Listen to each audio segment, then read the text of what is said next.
And that begins by having the strongest military power on the planet. The world is a safer place. The world is a safer place when America has the strongest military in the world. It also involves strong leadership. It also involves us clearly explaining to the American people what we're facing. That the rise of China doesn't necessarily have to be a bad thing, but they can't take their neighbor's territory either. That what Russia's doing in Ukraine is their plans for the rest of Eastern Europe, and that we need a strong and reinvigorated NATO to keep that from happening.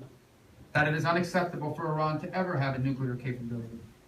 And that we are in a long and protracted conflict with radical Islam, but one that we have no choice but to win. Because it will not ignore us. It will come for us.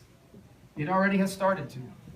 The risks we used to face was that some radicalized Islamists would fly to the United States and conduct a terrorist attack, and that risk still exists.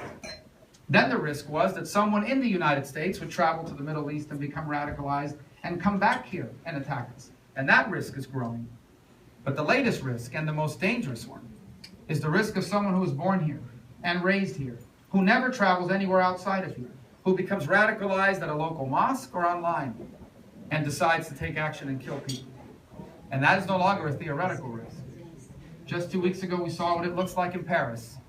And just 1 week ago, someone was arrested on the verge of trying to detonate a bomb in Washington, D.C. You think economic growth is tough in peacetime? Just imagine what it's like if your national security is being threatened. And the national security of our country is the single most important job that the federal government has above everything else.